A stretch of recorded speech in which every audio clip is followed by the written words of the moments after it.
that I'm not alone. I do know our ranking member is going to be a little late, so he said that we could start without him. And so we will call this hearing to order. Let me first start out by saying this is well, first of all, let me welcome everybody here. Thank you for taking the time out. Thank you for your thoughtful testimony. I've read it all. It was very well prepared. This is going to be the first in a series of hearings and hopefully public roundtables really designed to lay out the reality of the situation. Exactly what are we dealing with in terms of trying to secure this border. And I thought one thing that's pretty noteworthy about all of four of the five written statements, four of you made a very prominent point that the border is not secure. And I agree with that assessment. I think you also laid out in your testimony what is also pretty obvious is that this is a very complex problem. There are no easy solutions to this whatsoever, and it involves, because we have a number of factors here. We have the nexus between the drug trafficking and drug cartels and the human traffickers and the drug cartels and illegal immigration and immigration law that incentivizes illegal immigration. So this is an incredibly complex problem, and that is what these hearings, these forums, these roundtables are going to be designed to achieve, is lay out that reality, provide the kind of information policymakers need to solve any problem. And of course, that's one of the problems with border security and immigration reform is it's lacking the information. I have a written statement that I just want to include in the record without objection, but I would just want to read a couple little clips from this because the problem is exacerbated by a lack of information. We don't know for sure how many people today are living in the shadows. And most importantly, there's no solid way to track illegal flow at our borders. I mean, how many people here today enter this country lawfully but overstay the visas? We really don't know. How many people cross the U.S.-Mexico border undetected? We really don't know. Out of those detected, how many were apprehended? We really don't know. Out of those detected and apprehended, how many were let go with just a notice to appear? I don't know it. We should have the information on that, but it hasn't been, certainly supplied, not to this committee. Out of those that received a notice to appear, how many showed up for the court date? Again, we should have that information, but I don't have it. I don't believe this committee has it. And out of those that showed up for the court date, how many were actually deported? So if we're going to start working towards solutions, if we're going to start analyzing this problem, we need a whole lot more information than we currently have. And, the fact is, we've passed a lot of legislation. And I just want to go down a list. It's also in my written statement. But let me just quick lay it out here. In 1986, we passed the Immigration Reform and Control Act. At the time, the estimate was there was slightly less than 4 million immigrants that were in this country illegally. And of course, what happened there, that was, the amnesty bill that was supposed to solve the illegal immigration problem for all time. In 1990, we passed the Immigration Act of 1990. Increased the number of Border Patrol agents by 1,000, created an H-1 visa for high-skilled workers. At that point in time, we had about 3.5 million people supposedly here in this country illegally. In 1996, we passed the Illegal Immigrant Reform and Immigration Responsibility Act. It created a pilot program for E-Verify and increased Border Patrol agents by 5,000, and it was the first time we required a creation of an exit entry system. By this point in time, again, remember, we passed the amnesty bill in 1986. 10 years later, now we had 6 million people here in this country illegally. In 2001, after 9/11, we passed the Patriot Act. It also required an entry-exit system that was going to be biometric, and it tripled the number of border agents on the northern border. 2001, we had estimated about 9.6 million immigrants in this country illegally. In 2002, we passed the Enhanced Border Security and Visa Entry Reform Act. It once again called for a biometric exit entry system at all points of entry. Now the number of people in this country illegally had risen over 10 million. In 2004, we passed the Intelligence Reform and Terrorism Prevention Act. It increased Border Patrol agents by a total of 10,000, and it called on DHS to complete once again, the biometric entry and exit system. The entry system had been completed by 2004. We still don't have an exit system now. The number of people in this country illegally was almost 11 million. In 2006, we passed the Secure Fence Act, called for the construction of 850 miles of fence along the southwest border. 2006, the number of people in this country illegally was about 11.7 million immigrants, illegal immigrants. Now, one thing interesting about the Secure Border Fence Act is I've been diving into this problem. I'm trying to get as much information as possible, and I did ask my staff because I wanted to really understand this, so I asked them to print me out the Secure Border Fence Act so I could really study it over the weekend. Pieces of legislation are pretty hard to comprehend, so I really wanted to spend the weekend to read this, what I consider is going to be pretty complex, pretty thick tome. It took me a couple minutes because it's 2 pages long. In 2007, after the 9/11 Commission Recommendations Act once again reiterated the need for a biometric exit system, now we had almost 12 million people in this country illegally. The point of that iteration, that timeline, is we have been passing law after law after law. And at some point in time, we have to ask the question, do these laws work? Are we solving the problem? And if not, why not? So again, the purpose of this hearing is to lay out the reality, lay out the facts, understand the complexity, realize there's no silver bullet solution, there's no easy solution to this problem. And again, that's why I want to thank the witnesses for some thoughtful testimony. This is the first step.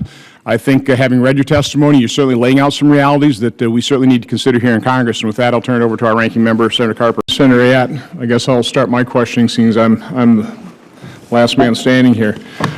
Agent Cabrera, you mentioned that, certainly from your perspective and that of your fellow Border Patrol agents, that at best we are apprehending 30 to 40% versus, management is saying about 75%.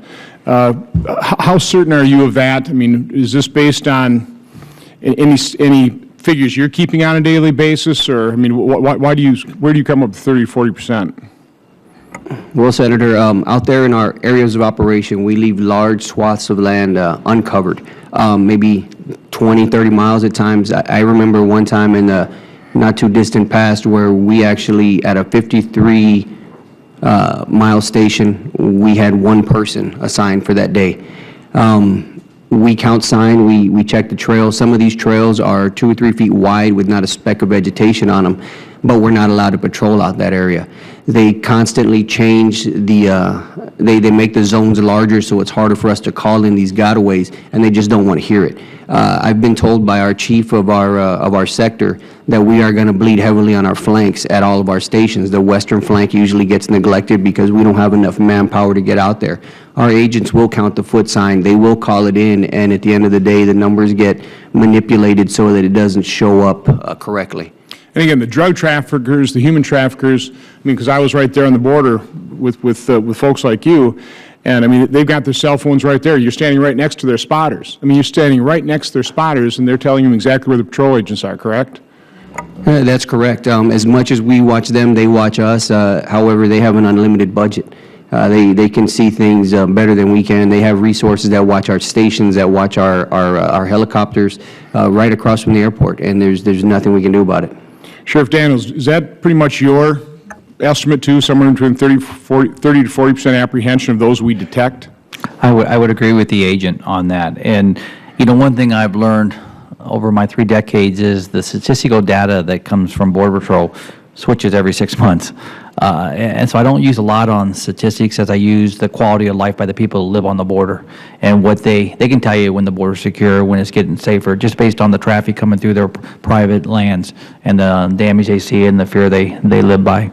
So I would agree with the agent. Of the other 3 witnesses, anybody want to dispute that 30 to 40%? Or anybody want to say that it's 75% or higher? Well, I can tell you that we have regular traffic across our border. Mr. Brand may be able to brag that he has the most people crossing, but I will tell you in our sector we have probably the most drugs. That it's not a competition. I don't want to. Those are some real great talk. But I think the truth is, across our ranch, we have multiple breaches daily, and a large majority of those individuals are not caught. They are not apprehended. I can tell you that one time I asked the sheriff, I said, can we go sit down on the border all night long with your scope truck and see what we see? In 6 hours, we saw 1 Border Patrol agent. In 6 hours, and we probably were covering close to 15 to 17 miles of the border. If I were a border agent, from my law enforcement experience, if I was on that border, because we've driven that border at 1 and 2 a.m., if I saw 6 people breach that fence and it's pitch darkness, do you think as an individual with the rules that they have to operate under that I'm gonna proceed and follow those individuals, try to apprehend them? I'm not going to do that.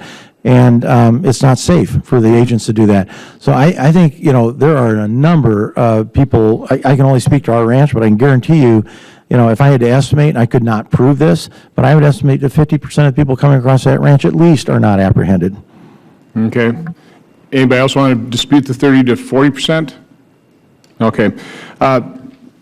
Mr. Buffett was talking about, basically have two types of individuals crossing the border. Those that are really coming here seeking opportunity, and it's a rational economic choice when the wage disparity is somewhere 3 to 4 times higher here than it is in Mexico and Central America. And then you have the criminals. Is there any information, any estimates in terms of what % are coming here for work versus how many in terms of illegal crossings are really the drug cartels and the drug mules and people coming across here that are criminals? I'll throw that one to you, Agent Cabrera. Well, Senator, I don't know if there's any specific number that's coming through that we know the actual percentage. What I do know is my family has lived down there for some time. My great-grandmother, my grandmother grew up right alongside the river. And what my grandmother would tell me was when she was young, people would come up and they would give them food and they would, feed them, give them some water, let them sit in the shade for a little bit, and then they'd send them on their way. Now the same people that live down there on that border, they say it's a different type of people that are coming. It's a different generation that's coming through. Now when they see people walking up the gravel road, they go inside, they shutter the windows, and they lock the doors, and they just don't want any part of it. Not because of some sense of country or whatever the case may be. It's a sense of personal safety. Out of fear. And security, yeah. And the clothes are stolen from. They still use clotheslines down there. Clothes are taken from the line, and they're just, you know what, let it go. I don't want to be any part of it. So I think that's a good telltale sign. Sure. Dan, do you have some sort of sense in terms of what that percentage is? I don't know what the percentage is, but I want to comment, if I can follow up what the agent's saying, in regards to the safety, is Scott Arena is one of the ranchers that lives in our county that your staff met with and spent some time down there when they came down. He would have loved the opportunity to come here. I met with him Saturday before I flew out on Sunday. And probably get an opportunity. Yes, yes, I hope so. And it's the fact that he had a scout sitting right on his property that he eyeballed on Saturday because they've been pushing drug pretty hard through his property. And there's a real, how can I say this? It's amazing, is the fact that these ranchers and farmers and these citizens that live in these vulnerable areas are afraid to leave their homes. For the fact they'd be breaking into Scott Arena, for example. I'll speak on his behalf. He's been broken in 4 or 5 times, one time holding the door closed while they're trying to break in. The other part is that they're afraid to go on their ranch lands without being armed because of the fear of what happened to our rancher who was shot and killed, Rob Krentz. It's just a horrible way to live when we live in the United States. But that's what when I get the phone call at 2 in the morning, Sheriff, they just broke into my house again. Sheriff, they just took my jewelry and my guns. I mean, this is just horrible stuff, but it's real to us down there, and that's why your visits are so important to us. Mr. Brand, because I believe it was in your testimony, you talked about you've been on the border for 60 years and you've seen a dramatic change in just the conditions on the border. If you can just speak to that before I turn it over to Senator Heitkamp. Senator, and I put in my testimony, growing up in the valley, we spent a great deal of time on the river. You go down, you ski, you swim, you picnic, you camp out. People had camp cabins, people had portable trailers down there that they kept. It was a very relaxed atmosphere. If you go down the river right now, you will see it's all gone. It is all gone. No one does any of that anymore. No one. And there's a reason. It's not the immigrants. It's the cartel. It is, on all the farms that we had and that we leased. All the farms that we leased, the owners actually lived on the land. To this day, now I can go back and show you every one of those, and they are all gone. The colonials, the churches, and general stores that we had on our farms, they have all been torn down and moved. All the landowners that we worked with have all moved off their property because it's no longer safe. Okay, thank you. Senator Heitkamp. And I would also say The reason, obviously, we have the people on the ground is to lay out that information, to involve them. And the other part of this process, again, how to solve a problem is you have to properly define it, you have to understand the depth of it, you have to acknowledge reality, you have to admit you have that problem. The reason I want to set up a process of not only multiple hearings, but also multiple roundtables, a little more informal setting where we can really drill down and get the information, get the facts, describe the reality so we can actually start designing real solutions. But I also have a number of questions I want to continue on. Again, not acknowledging the reality, if we've got the higher-ups here in Washington saying we're 75% secure, but we're only 30, I mean, we're deluding ourselves. I just want to ask about the possibility of achieving 90% apprehension rates. Is that possible? And I'll start with you, Agent Cabrera. Well, sir, I don't know if that's possible. I'd like to think it is, and until we start getting more proactive about what's going on down there, proactive and going after what needs to be done as opposed to reacting to what's already being done, we're always going to be caught off guard. But again, we are a long ways from that 90%. We are a long ways from that 90%. I don't know. Sergeant Dannels, can you kind of address that? I mean, do you think 90% is achievable? And again, we've had a number of people now talk about we need more agents. We need more bodies just on the border. Where you had the National Guard position in Texas, that worked. How many more people do we need that are actually boots on the ground there at the border?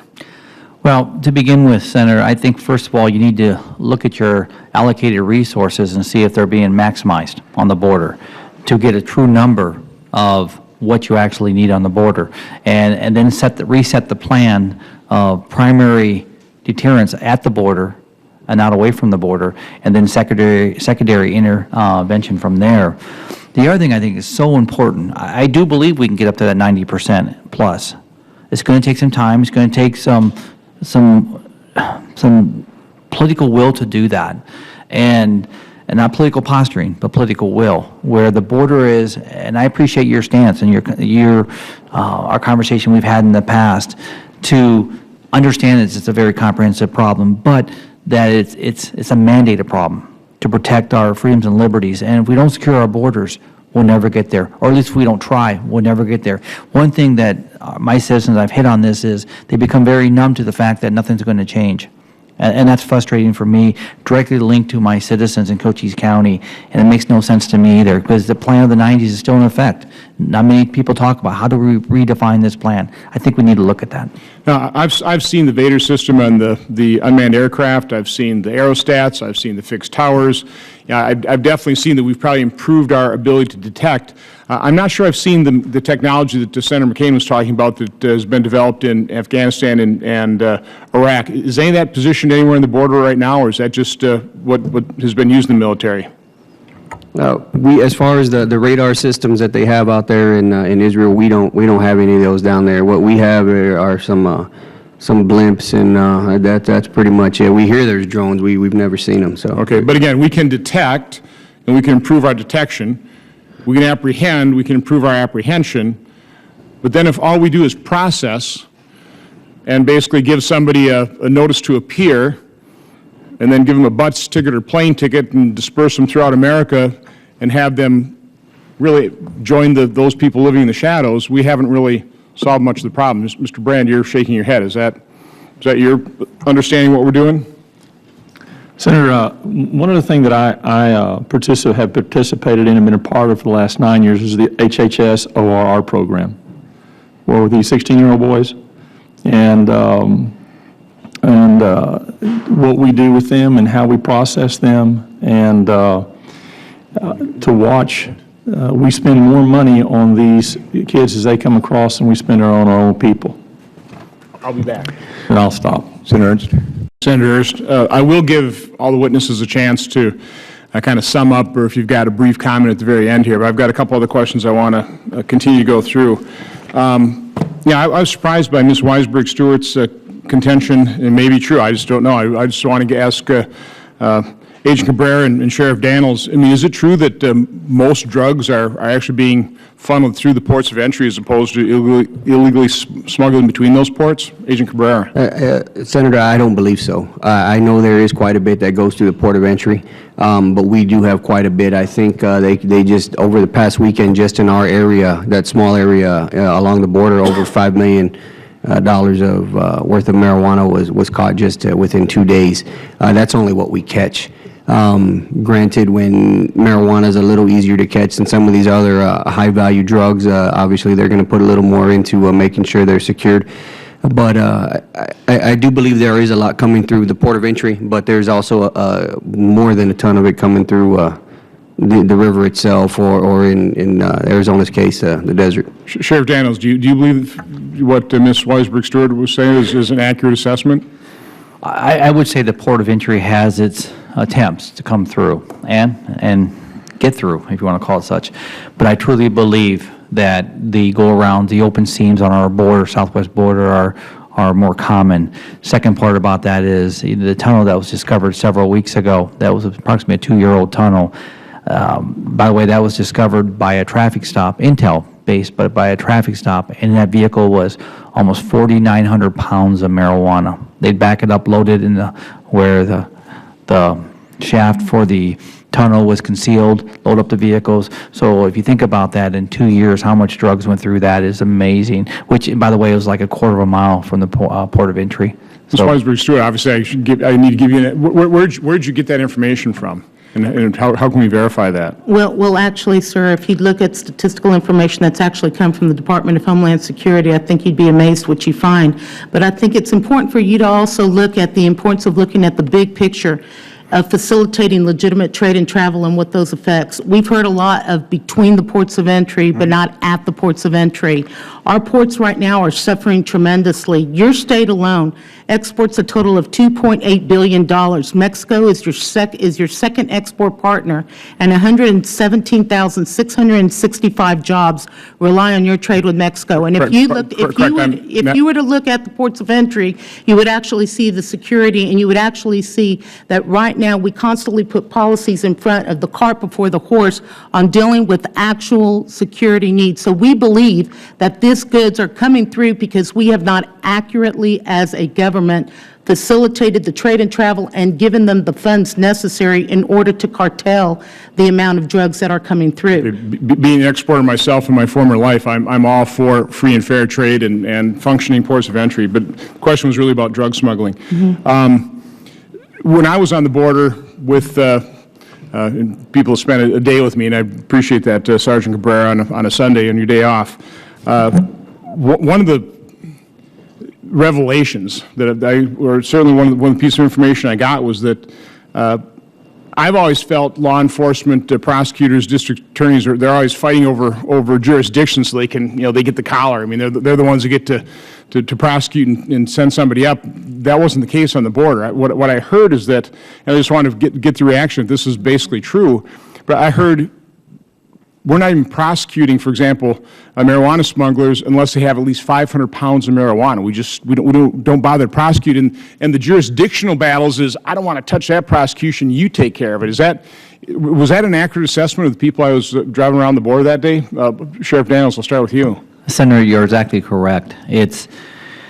Teenagers are an example. I think we have 4 or 5 in our jail right now that are remanded juveniles that have been arrested, picked up. We actually remand them as adults and put them in our center to prosecute them. The federal government won't prosecute them. Again, so the drug traffickers use teenagers because they won't prosecute.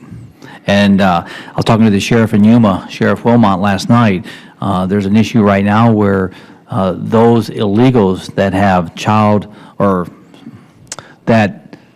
pornography, they won't prosecute. And we just started talking about that last night. So, again, these burdens are on our local county attorneys. That's why I have such a great partnership with ours when it comes to doing that and making sure that we can prosecute these folks. They're bad in the communities. I don't know if you realize the 5 most busiest federal courts in this country are in the Southwest. And that might be a clue of our border issues again. Agent Cabrera, do you want to comment on that, or I see you kind of writing things down there? Well, Senator, like we talked about before, a lot of times, like Sheriff Daniels said, we don't mess with the juveniles for some odd reason. We won't prosecute them. If it's weekends, a lot of times they'll pass on some of these smuggling cases because it's a 4-day weekend. So do we just set them free then? I mean, just Sometimes, release them? yeah, a lot of times we do. We'll do an administrative smuggling case. We may seize the vehicle. They'll come pick it up on Monday and start from scratch. With some of our agents that get assaulted, if it doesn't meet the threshold, if he doesn't have enough blood or bruising, they don't prosecute. One thing I've always admired about the state of Texas is if you so much as bump into a police officer, you're going to do some jail time. Unless that police officer happens to be a Border Patrol agent. Unfortunately, with the Border Patrol agents, they just don't put too much in the way of deterring people from assaulting our agents. Now, as on the national level throughout the Border Patrol, we have more than one assault per day on our Border Patrol agents. Unfortunately, there's probably even more that go unreported because these agents know that nobody's going to prosecute for them. Talk to me about the drug cartels' control over the Mexican side of the border. I certainly witnessed all kinds of things just in my day there, and saw a bunch of photographs that really show the impunity with which the drug traffickers really are controlling that border. Can you speak to that a little bit? You know, the interesting part about that is if some of these people that were coming, they could have taken the bridge. They could have come across through the port of entry, asked for amnesty or what's the word I'm looking for, credible fear, and it would have been granted, and they would have broken no laws. But the smugglers control who crosses where. If a group of immigrants are walking towards the bridge, the cartels will come up and say, look, you're not crossing that bridge, you're going to go through this river. No, well, I'd rather cross through the bridge. Well, you don't have a choice. You're going to cross through here at this point, at this time, when we tell you, and on top of that, you're going to pay us.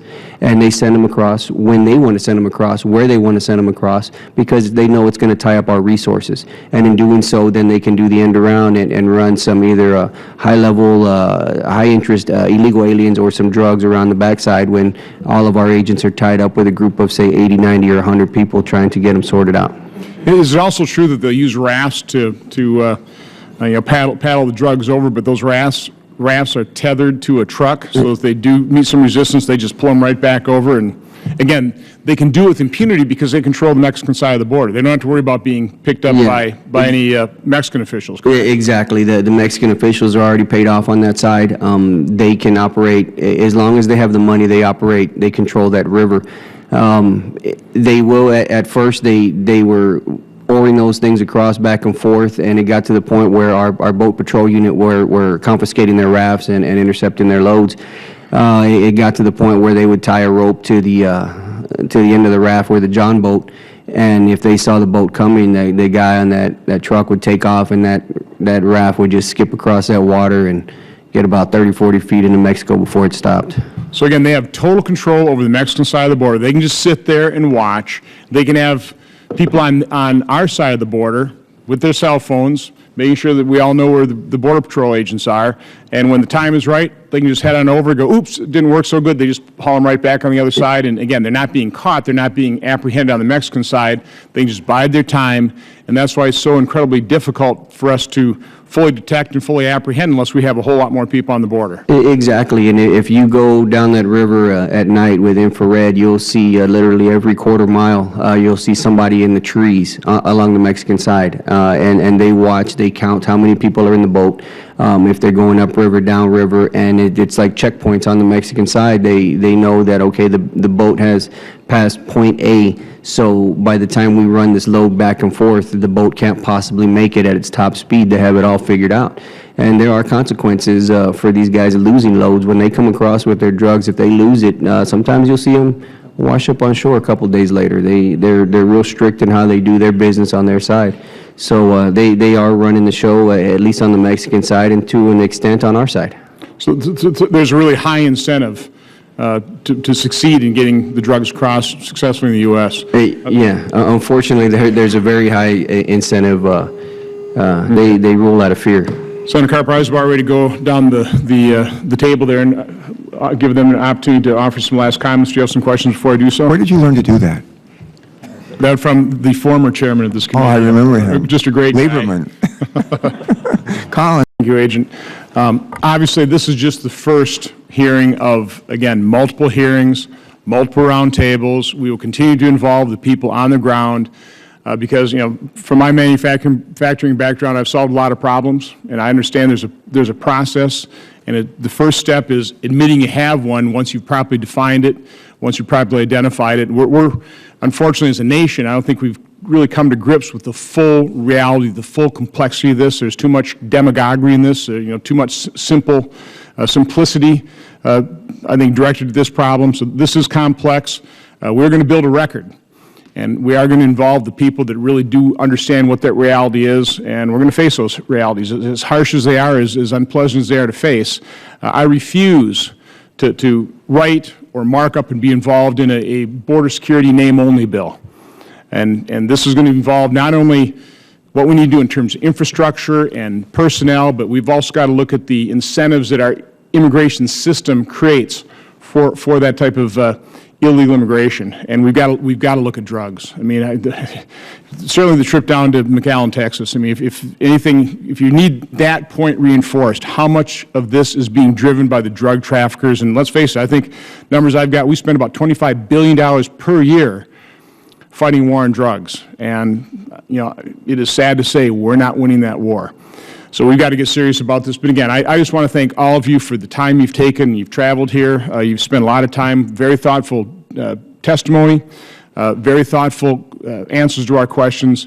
So again, I really appreciate it. And we'll, to the extent you want to stay involved, we're going to want you involved, as well as other folks in your position. So this hearing record will remain open for 15 days until April 1st at 5 p.m. for the submission of statements and questions for the record. This hearing is adjourned.